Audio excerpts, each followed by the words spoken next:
I still remember the smell of the hospital soap, that sterile, sharp scent that clings to your skin no matter how many times you scrub. I was discharged on a Thursday morning, a little weaker than I'd like, but grateful to be breathing.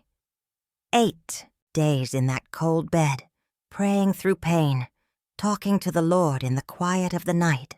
I never imagined what would be waiting for me when I got home. I held my little overnight bag tight on my lap as the taxi pulled up. My legs were trembling, not just from the illness, but from the longing. You see, that house, my house, had been my whole world for almost 40 years. Raised my babies there, buried my husband's ashes under the magnolia tree in the back. Every picture, every dent in the floor, every squeaky stair held a piece of me. But when I stepped out of that cab, something was off. The curtains were different. The porch swing was gone, and there was a strange car in the driveway, a sleek new black thing that didn't belong to anybody I knew. My heart skipped. I climbed the steps, slower than usual, and reached for my keys. Funny thing, they didn't fit. At first, I thought maybe the lock was jammed. I tried again, and again. My hands were shaking, breath getting short.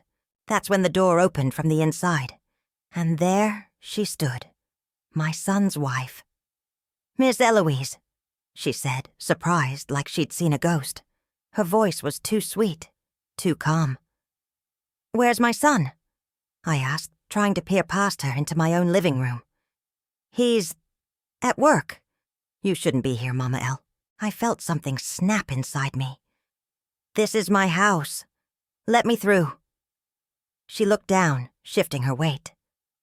"Mama El, the house isn't yours anymore. Isaac, he took care of everything while you were in the hospital. Said you needed to be somewhere safe, with help." My knees buckled. I grabbed the door frame to keep from falling. "He what?" "He sold it. It's under our name now. Said it was for your own good." And just like that, my whole life was gone. The rest of that day was a blur. My daughter had to come pick me up from the sidewalk, where I'd sat in disbelief for almost an hour. She lives in a small apartment with her 2 kids. No space, no room for her old mama. But she took me in anyway.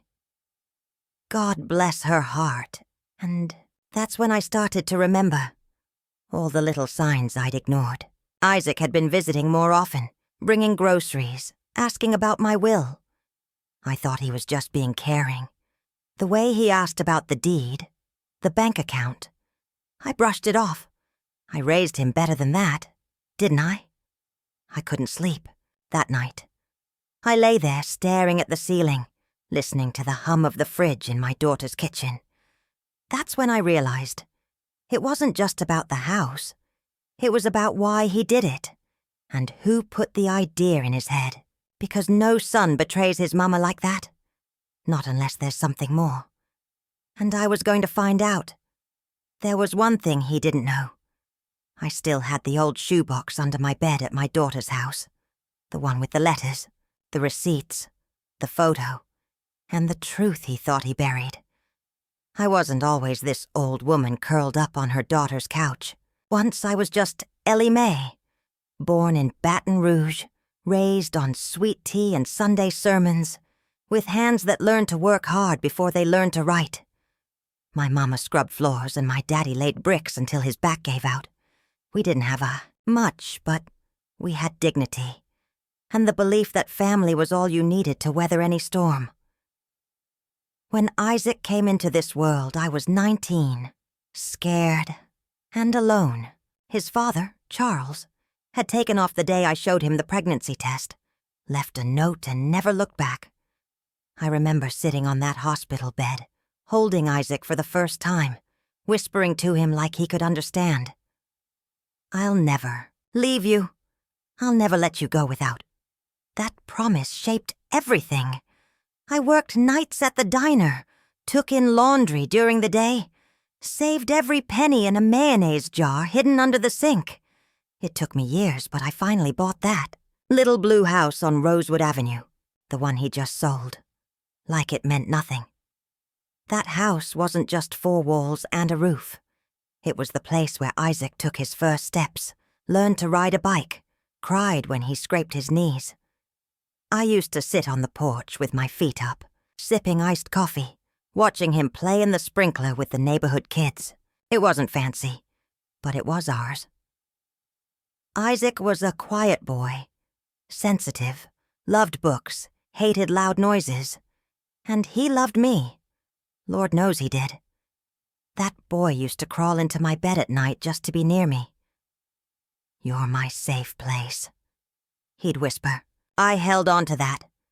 But things changed when he met Jasmine. She was fire and silk, pretty, sharp-tongued, and always dressed like she had somewhere better to be. I knew right away she didn't like me. Not really. She smiled too much and listened. Too little. But I bit my tongue. For his sake. Isaac started drifting.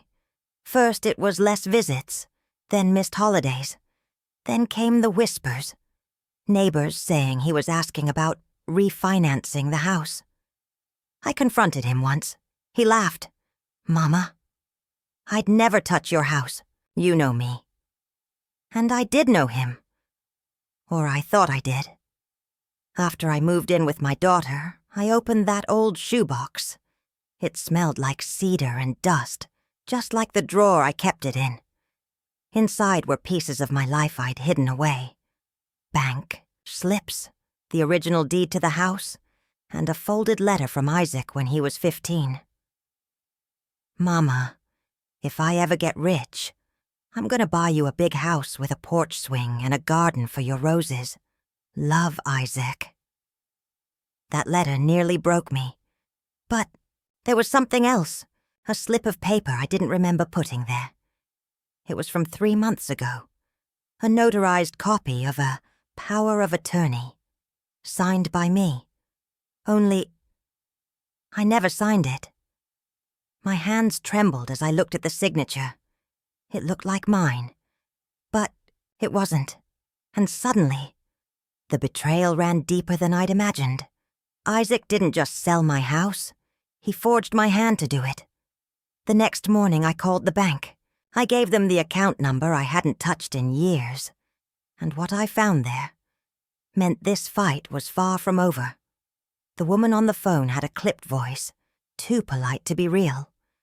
She asked me for my full name, birth date, last 4 digits. I gave them all, sitting at the kitchen table in my daughter's apartment, staring at the chipped Formica like it could give me strength. Then she said, "Yes, Ms. Eloise, the account is active." That account, my savings from over 20 years working as a custodian at Booker T. Washington High, wasn't supposed to be touched. I'd set it aside for emergencies, for my funeral, for the grandkids' schooling. Nobody even knew it existed. Nobody but Isaac. I asked her to read me the last few transactions. She hesitated. "There's been a few withdrawals over the past 6 months. Fairly large ones." How large? $12,000. Gone. I thanked her, hung up, and just sat there, silent. My daughter was putting the kids to bed in the other room, humming some lullaby like nothing had changed, but everything had. The world I trusted, my son, my house, my name on paper, it was all unraveling, but I wasn't raised to go down quiet. The next day I called a lawyer, one of the young men from church, bright and full of fire. I told him everything, the forged signature, the house, the bank account. He listened like it hurt to hear. "You need to file a report, Ms. L," he said. "This is elder fraud, straight up." That word, fraud, tasted bitter in my mouth. He helped me write it all up, filed the complaint, started the paperwork to freeze what was left of the account. But legal things take time, and time wasn't on my side, because while I was building a case, Isaac was building something else. He and Jasmine were posting pictures online, them in my kitchen, remodeling like they owned the world. A new backsplash, new curtains, a baby announcement. They were having a child, and suddenly, I understood. The sale, the money, the lies. He wasn't just getting rid of me. He was replacing me. I sat on that porch at my daughter's place, tears slipping down my cheeks, watching the sun sink behind the neighbor's fence. My heart wasn't just broken. It was ashamed. What kind of mother raises a son who does this? Then I heard it. My granddaughter, little Maya, tiptoeing behind me with a juice box. She looked up at me and said, "You're still the boss, Grandma. You don't look like you gave up." And in that moment, I didn't feel old. I didn't feel helpless. I felt ready. There was one thing they forgot. The house wasn't the only thing in my name. And I still had the will. The real one. The first thing I did was get the will out of the safe deposit box. It was dusty, untouched since the day I'd had it notarized, years ago. I'd written it with care, split what little I had fairly, just like Mama always said to. Isaac was supposed to get the house. That's what made it all so cruel. He didn't have to steal it. He just had to wait. I held that old paper in my hand, feeling its weight like a Bible page. It was proof, not just of my intentions, but of who I was. A mother, a woman who planned, who protected, who trusted too much. The lawyer took one look at it and nodded. "This changes everything." He added it to the case file, along with the bank statements, the power of attorney that wasn't mine, and the photos of the renovation, the ones where Jasmine posed with her belly sticking out in my kitchen like she'd won something. Now it was time to confront Isaac. I called him, told him to meet me at a little diner on Jefferson, the same one where I used to take him for pancakes when he was 5. He agreed. Probably thought I was going to cry or beg. But I wasn't the one on trial.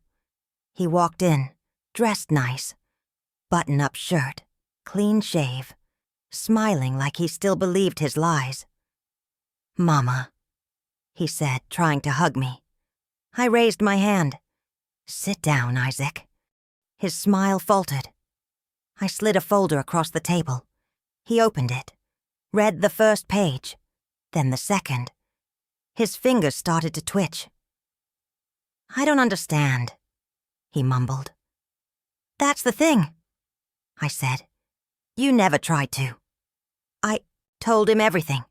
The lawyer, the complaint, the will, the investigation for fraud. I watched the blood drain from his face. For a moment, he looked like my little boy again. Scared, small, unsure. Then he got defensive. "I did it for you, Mama. You couldn't stay there alone. Jasmine said, 'Don't you blame that girl.' I snapped. 'This was your doing. You forged my name. You emptied my account. You stole my house while I was laying in a hospital bed.' He dropped his eyes. I let silence sit between us like a storm cloud. "You got a baby on the way," I said. "You want that child to know their father's a thief?" He didn't answer. I leaned in. "I'm giving you one chance. Just one. You give it back. The deed. What's left of the money. You apologize. To me. To your sister. You make it right, or I press charges. And I promise you, I won't stop until you feel every inch of what you took." His hands were shaking. I'll talk to Jasmine." "You better," I said, standing. "Because this ain't just about the house. It's about the kind of man you're choosing to be." 2 days later, I got the call. He'd signed the transfer. The house was back in my name. The remaining money, what little there was, had been wired to my daughter's account. No apology, yet, but I wasn't holding my breath. I moved back in that week. The porch swing was gone. The curtains weren't mine, but the walls still remembered me. I walked through every room, touched the photos, kissed the magnolia tree, and then I sat at my kitchen table just like I used to, and made a pot of coffee. Because I'd taken back more than a house, I'd taken back my name. But just when I thought the storm had passed, Jasmine showed up at my door, and she wasn't alone. She had a suitcase and a baby. It was raining when she came, a soft, steady drizzle that soaked the earth just enough to make everything smell like old leaves and wet brick. I was inside folding towels, humming an old gospel tune, when I heard the knock, 3 slow taps, then a pause, then 2 more. I knew that knock. I opened the door and there she stood, Jasmine. Her hair was pulled back, her eyes tired and red. One hand held a suitcase, the other a car seat. Inside a sleeping baby. "Please," she whispered. "Can I come in?" I stared at her for a long moment. That girl had stood in my house like it was hers, had watched me cry on my porch, had called me Mama L with a fake smile while my son stole everything I had. But she also looked different now. Broken, scared, human. "Come on in," I said, stepping aside. She set the baby down gently, her hands trembling. The little one stirred, then settled again with a soft coo. A boy. Round cheeks, smooth skin, the color of café au lait, my grandson. She didn't speak for a while, just sat at the kitchen table staring at her hands. "I left him," she said finally.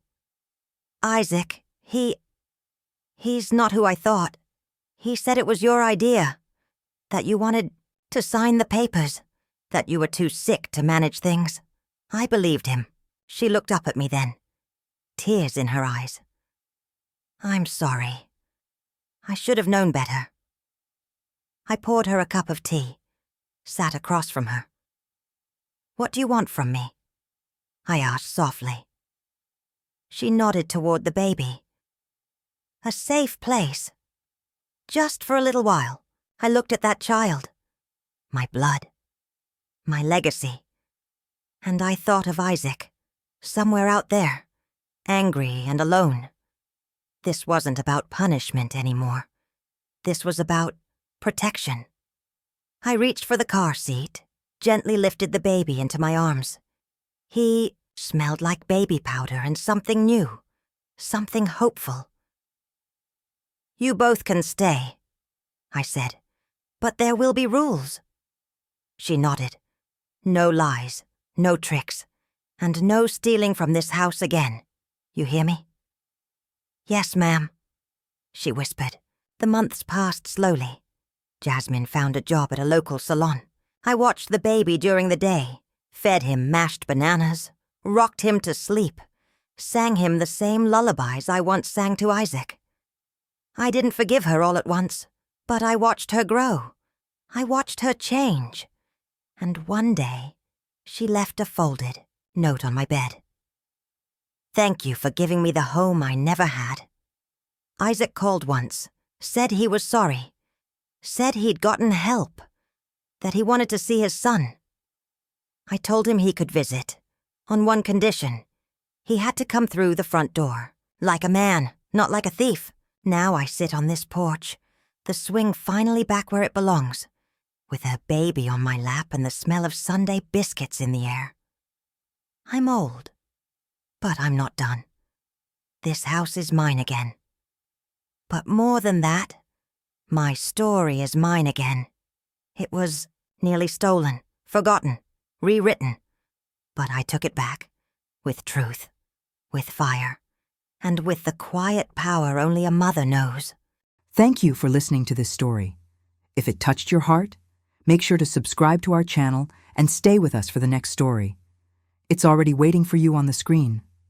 Because every story told by a grandmother carries the strength of generations. Click and keep listening. We'll be right here.